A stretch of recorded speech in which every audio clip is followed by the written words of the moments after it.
Hello and welcome to part 4 of this mod making series. And first thing I wanted to get out of the way was just a few things that I wanted to get out of the way at the beginning of this that I was also requested about. First thing was a comment from Ethan Ross on part 3, who mentioned that recursion is like the term that I was using for recursion is not actually appears to not be correct. I did realize this after recording that video, that when I looked up the word, it didn't have the definition that I thought it did. But I just decided to just go with it because I couldn't think of any other word that described what I was trying to say. And even he mentions that he couldn't think of one. But yeah, he is correct, at least by the definition that I looked up. That doesn't seem to be the correct term for what I was trying to describe, of breaking down things into smaller pieces so it's easier to work with them and such, and understand them and everything. But yeah, thank you for pointing that out. And the second thing I wanted to get out of the way was a fellow mod maker and a talented mod maker, interesting person. I don't want to I try not to do that, is define people just by what they do, identify people by what they do or whatever. It's end of the day, this person is a person, so not just a mod maker, but that is generally what I've known him to do, and his and what he does on the forums and such. And that is Blessed, who has worked on a few very interesting mods and concepts and stuff like that over the years and everything. But he wanted me to bring up the idea of permissions, basically, like mod permissions, and I suppose also in the same thing, credits and stuff like that, giving credit where credit is due and everything. I'm certainly not an expert on this, and I'm not going to pretend like I'm some kind of law expert like so many other people like to pretend they are in these kind of discussions or whatever, armchair lawyer stuff. But basically, I'm just going to cut it to the most basic thing that I could kind of do and just be like, all right, hopefully this is a good enough quote-unquote disclaimer and hopefully useful to somebody out there. So right now I'm on the mod nexus or whatever for Daggerfall Unity. Just picked a random page currently. Let's choose convenient quest log, why don't we? So when we get onto the actual mod page, you'll see in the description, if you scroll down just a bit, one of the first things you can see is this permissions and credits drop-down thing.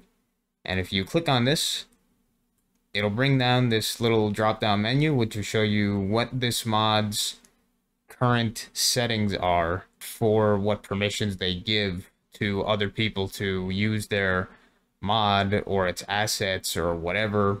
And, you could read through them, and you'll get them if you make your own mod. You'll get that as one of the pages before you publish your mod, is basically the permissions. You could either leave them as default, whatever they start as, or you could put whatever things you want to. You could either make them permissions restrictive, or people can't do this or that or whatever with it, or you can make them less restrictive, where you could say like, oh yeah, people could do whatever they want with it. And that's cool and everything.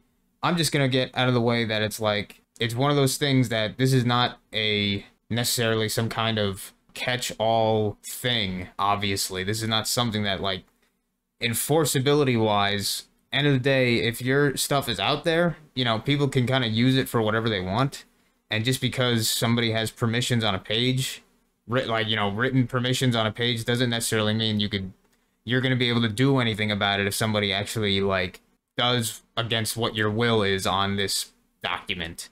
I mean, funny enough, you could change this whenever you want. Like, you could change any of these whenever you want, as far as I know. So, one day somebody might have everything is allowed, and then the next day it might be completely different. So it's like, hey, it's more of a suggestion than a actual, enforceable required thing, as far as I can see, honestly. So it's like, yeah.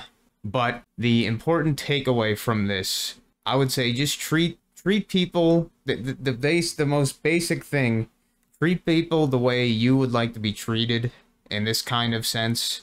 Put yourself into somebody else's shoes. If you were a mod creator, if you were somebody who did whatever, if you just, I don't know, did anything involving this created something, how would you like to be treated by somebody else that was going to use your assets, do something with your assets? Would you like to be given permission? Would you like to be asked beforehand? If they do something, would you like...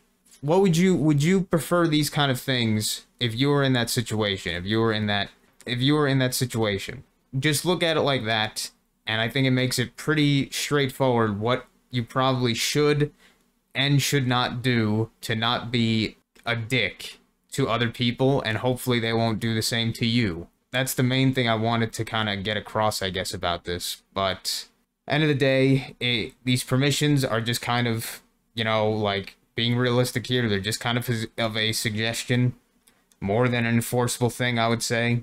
It's up to you and you alone if you decide that it is easier or it is going to be less effort or something to ask for forgiveness after the fact compared to asking for permission right there and then or something of that case. Like, I guess that might be considered a slippery slope or something. I don't know if that's the right term, but that's just the reality of it, I think. The real takeaway is, as I just said, is treat people the way you'd like to be treated. Treat people with respect. Try not to be dicks to each other. And do your best to give credit where credit is due to people with what you use. And hopefully they will do the same for you in return. Hopefully with that, everyone can be happy and drama-free, and we can just make the cool stuff that we want to make. But I think I got that across concisely enough, which I'm happy about, hopefully. So thank you for listening to this part, and I will see you in the next section where I will hopefully actually be doing some coding. Okay, so back to the coding part of working on locked loot containers mod. What we were going to do, or at least what I mentioned I was going to do in the last episode was, or I decided that I was probably going to do in this episode, was now that we have some basic things like determining what dungeon type will have this this particular method run in right now, that being a cemetery, decided the next part of work that we should do is find all of the loot piles that are currently in the dungeon scene, as it would be called in Unity. Basically just wherever the player currently is in the world that's already loaded and stuff. That's kind of what the scene is, the game scene. I don't have a great way of describing it, but that's, yeah, it's just basically where you currently are, sort of, like what is currently going on, what stuff is currently loaded, and doing things in the game and such. That's basically how I would describe a scene in the most probably inaccurate terms. But we're gonna try and find all of the loot piles that are currently in said scene and make a list of them so we can then do something with that list. Do something with that list and all of the individual parts of said list. And the way we will do that is by first thinking about how we will do this. I already know how to kind of do this because I've done it at least once or twice before, but even though I'm going to copy and paste from my own code, I originally copy and pasted most of this and repurposed it from the actual base Daggerfall Unity code. I forget exactly where this was. I think this was in somewhere where the guards inside of the castles, such as Castle Daggerfall, Castle Wayrest, and Castle Sentinel, when the player goes past a certain point or attacks the guards, they all turn aggressive against the player, because before that point, they're all actively pacified from the player, because otherwise they're normally just hostile enemies. But with this trigger that happens, either the player going past a certain threshold, like breaking, going past a certain restricted area, or attacking one of the other quote-unquote guards here, these enemies, they all become hostile against you at the same time. And the way this is done is basically by finding all of those enemies within the scene that are in that area, kind of, and then turning them, changing a flag from false for hostility to true instead, essentially. And then I repurposed that to do what I wanted to do. In this case, I was working on this other modding project that I kind of got burnt out working on, and it was kind of a mess, but I learned a lot from it. That being better random encounters. I'll hopefully get to that at some point eventually in the future, but it's a big undertaking. But I did learn a lot from it. But anyway, from this code, I did use this for something. Basically, what we are going to do here first, what we care about to do here first, like to replicate the behavior from, is, oh, and the reason I'm looking at this through Notepad++ instead of the Visual Studio is because this Better Random Encounters is in a different project version. So if I open it up in this, it wouldn't be linked in it wouldn't be hooked in properly compared to the other thing. So that's why. But yeah, you can kind of see up here this thing. I mean, we're going to look at it in a second. This get component method, this Unity method get component, and then the I guess you could say these caret brackets would be the inside of it enemy motor, which would be a object type. And essentially what this get component is doing is finding all objects within the scene that have this type, have this enemy motor type. And that's essentially what we're trying to do, is just do that and then make a list out of it, which actually happens down here, which is what we're going to copy right now. Copy and paste into our own little code here. I'll just keep that comment there for now, just in case I somehow forget.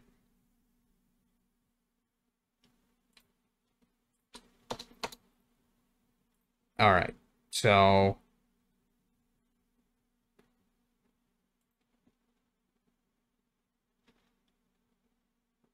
what we're gonna do first in this case, because we're probably gonna change this a little, we're definitely gonna change this a little bit later on, possibly a lot, but we're gonna be using a similar principle as we go through this, but the little changes don't matter too much. It's more of like a preferential kind of organization thing.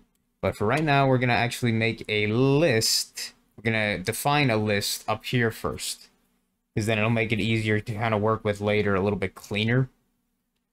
Instead of inside of a if statement, which you can do sometimes, but it can have issues other times. So sometimes it's better to define it outside of that that kind of encapsulation, whatever the term would be.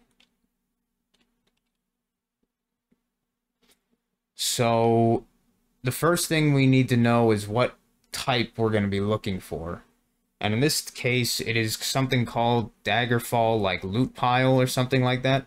So I'm going to have to look somewhere within the files to know what type I'm looking for. So that's actually the wrong version of, yeah, here we go. So assets, scripts, and I'm just going to use the search function and hope I could get, let's see, Daggerfall loot. That's probably promising. Potentially promising. We're going to open with Visual Studio.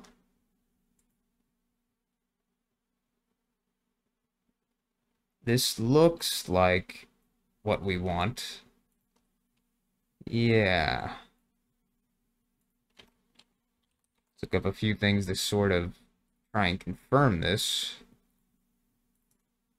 So let's see where this Daggerfall loot is used. It's probably a decent amount of things.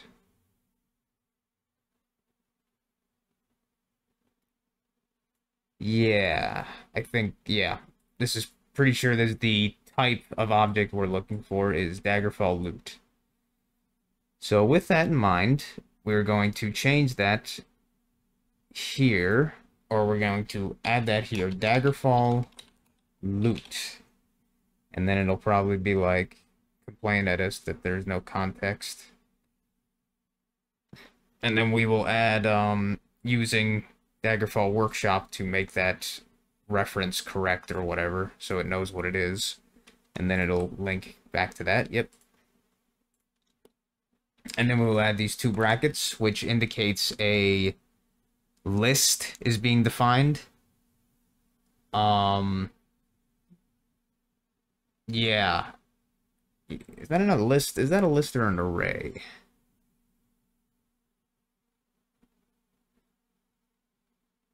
I think it's actually an array, but an array is kind of... They're not the same exactly, but they're kind of similar.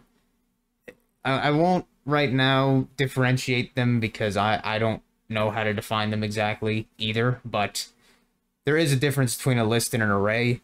But for right now, I'm going to kind of use it interchangeably. So right now, I'm just going to call it an array. But if I say array, then I also basically just mean a list. List, array, kind of the same idea.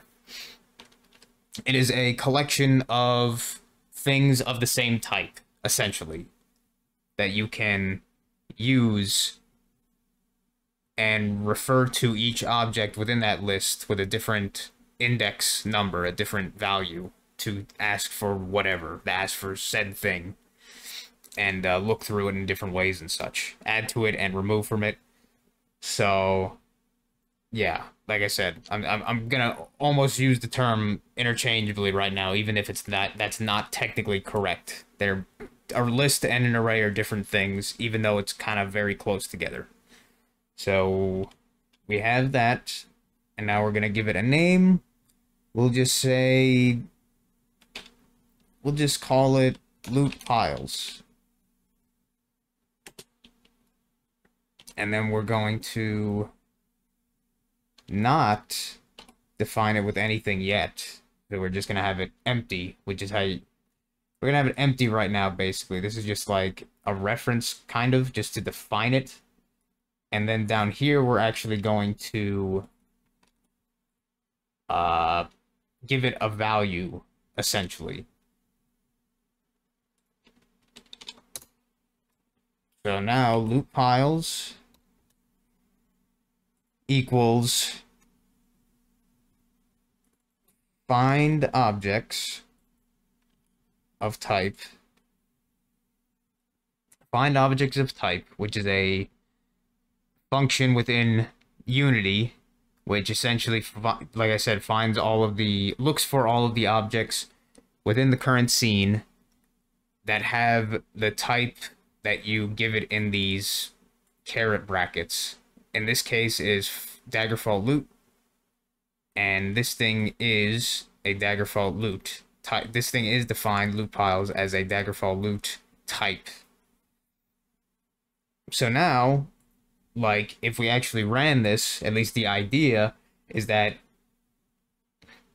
when it went past this point, when it ran this line of code, it would run this method, find objects of type, and then this loot piles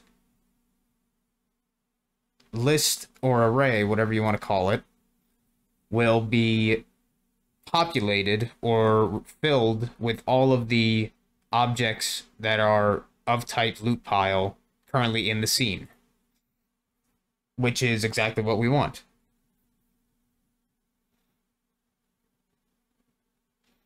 And then now, after this loot piles has been defined, we can do something with this and specify whatever we want to do with each loot pile within this list array and potentially change it. So with that, now that we have the loot piles list filled, at least hopefully, filled or populated with stuff, now we can look back and see how we would potentially do something with said stuff. Look back at the code that I had here.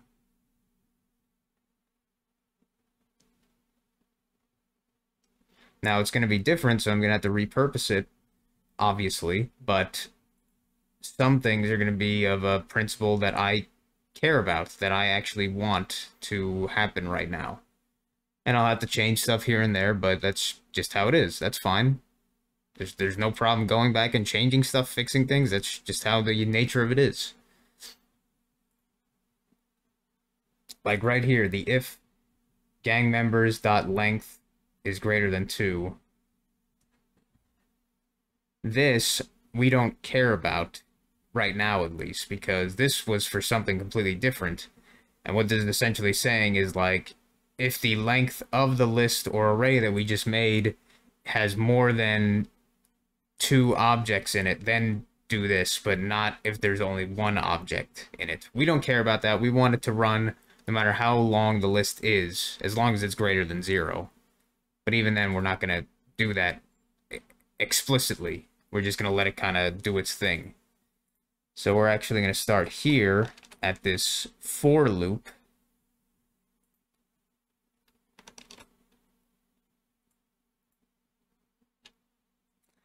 A loop essentially being a thing that kind of just repeats a section of code over and over and over and over again, which is used, I believe the term would be, for what this is kind of called, would be like enumeration.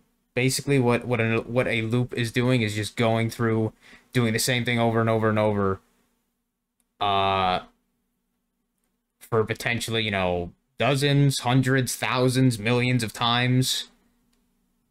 And yeah, doing that, you can do stuff like going through a list and doing stuff with each piece of that list, or potentially ignoring some pieces in it. That's what you would define inside of the loop. And each time it goes back, it usually will be increasing a value such as this I. You can make it any value, but often people use I. It's just like a kind of, I forget what the word would be for that. Not a courtesy, but a convention. I guess, yeah, I guess that's just a kind of convention people usually often go with. Some single letter value kind of thing. But I is often used. But then this would increase usually, or decrease, or whatever. It could do any mathematical thing to it. But generally people, if you want to go through a list entirely, you would say, all right, increase it by 1, this I, each time the loop does a complete cycle, and then it just keeps going and going and going, and then it stops when you tell it to, or when you have it defined to stop. And in this case, we want it to stop as soon as the list gets completely cycled through, basically. So in this case, it is the list or array itself dot length. So how long, however many items are in said list, it'll stop when it gets to the end of that.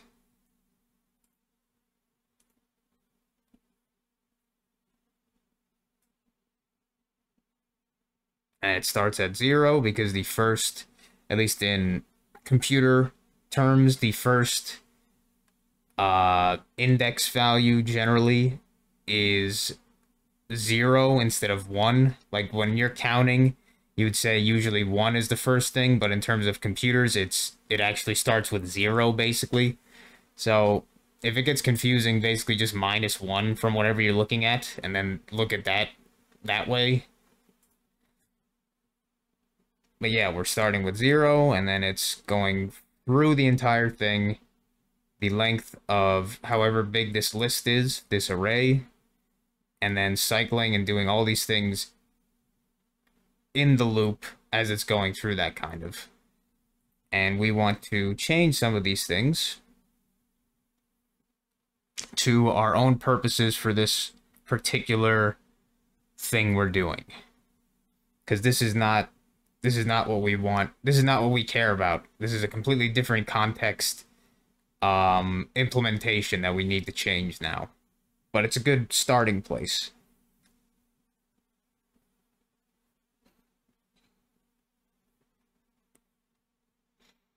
So we're going to say if, instead of gang members, change basically change all of those to loot piles instead. Even though we're not using most of them right now, like these, we're not using. This is not being used. This, it's not going to be used like that, but it's going to be possibly used in a similar way. So loot piles, that's not something that is defined in there. So we're going to go through the index I, the first, we're just, as we're cycling through it. So we'll see what things are defined in a loot, Daggerfall loot object that we can use to, kind of break down more how we want to define these loot piles and differentiate between them and their different characteristics.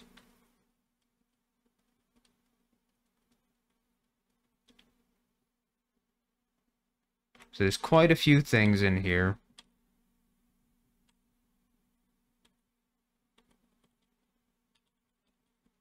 But the one to me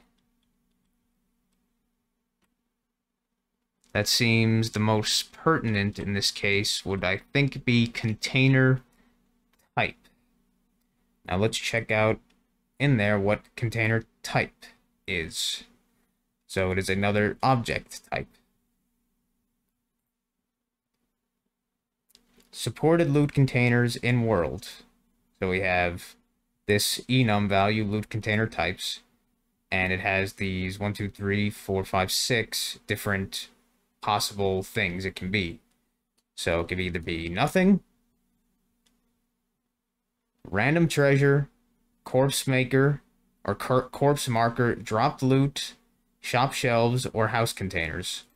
So of these, there's only one that we really care about, because we want, at least right now, that we really care about. Maybe there's two eventually, but for right now, we only care about one, because the second one could eventually later be something like house containers. Maybe we want to turn house containers into a chest, a locked loot thing too.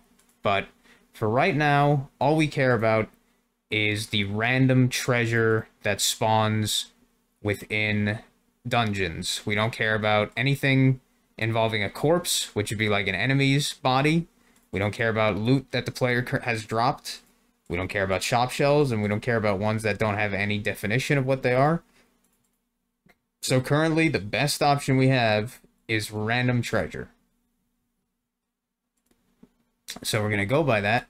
Container type, if container type of this loot piles, current loot piles list object that is being looped through or whatever, the entire list, and in this case, it is we're looking at it like it is going through a single part of that list, a single object in that list. So as we did before with the logical thing here, container type equals container types dot random treasure. So now this part, this if statement in here will only run if this current object we're looking at in this loot list is of the type random treasure. So that's very good. That is a big step that we wanted to get out of the way. Even though it's a simple one when you actually kind of look at it, but it is a important one. So now that we've done that, what do we want to do next?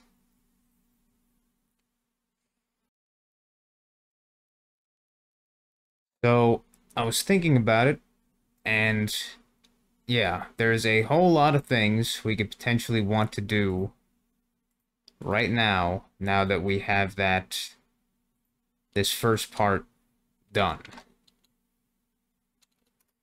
Which will always be a challenge is when you have too many paths, or not so much too many, but many paths that you have to go through, and you have to choose one.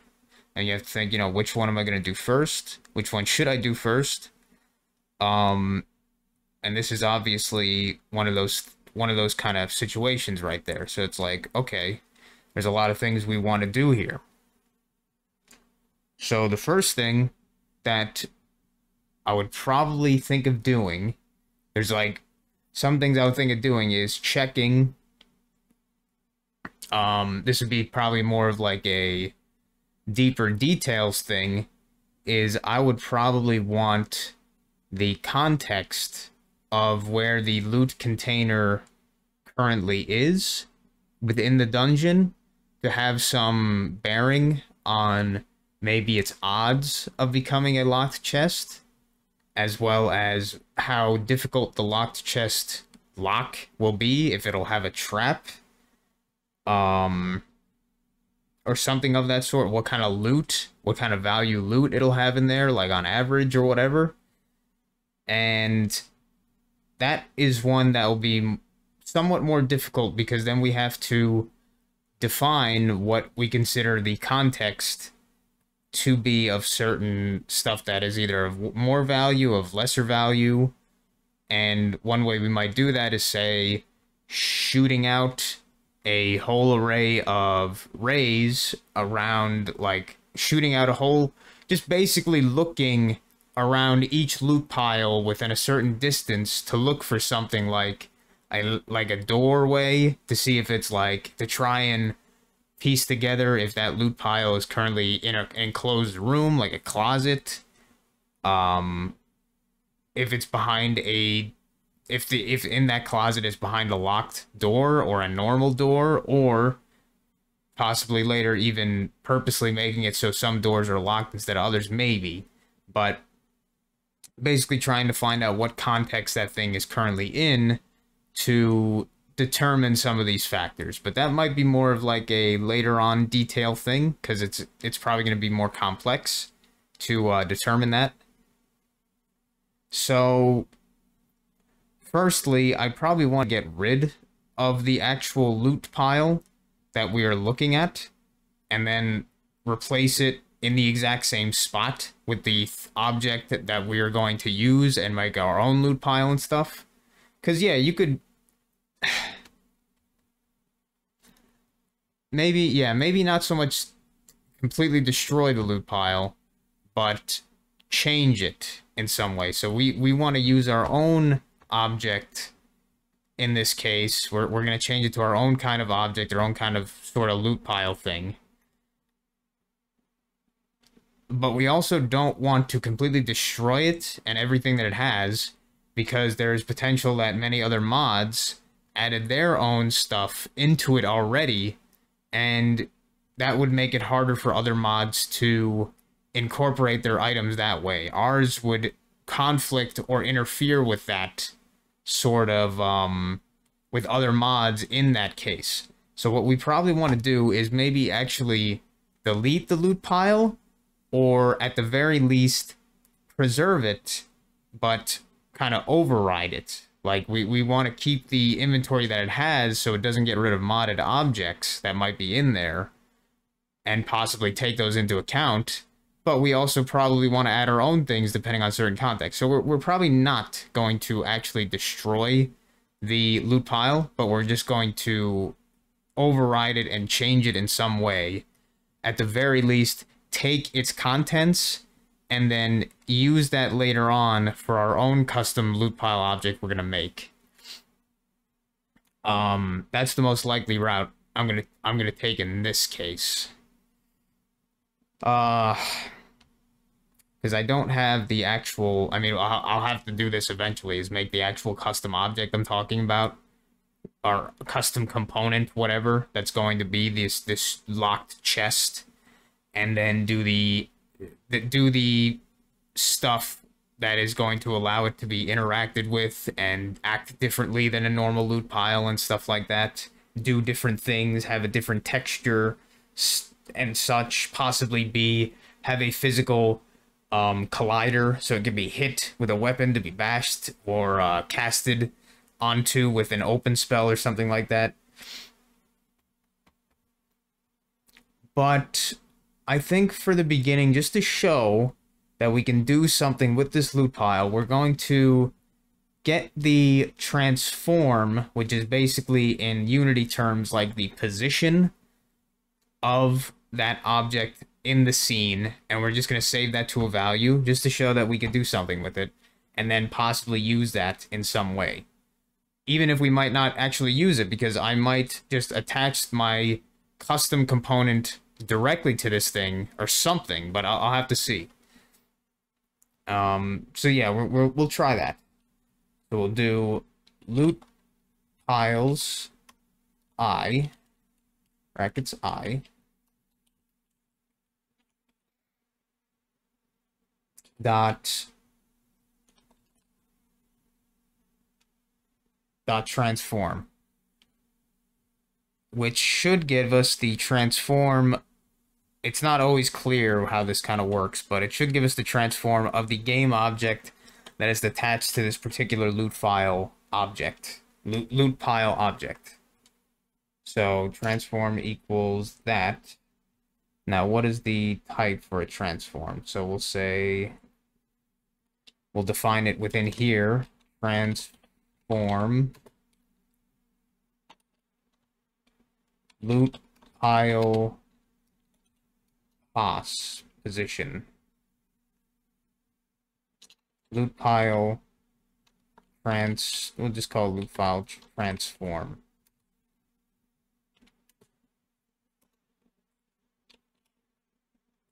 So right there. Now with this, we actually have the loot pile's transform value, which we can use later on if we wanted to.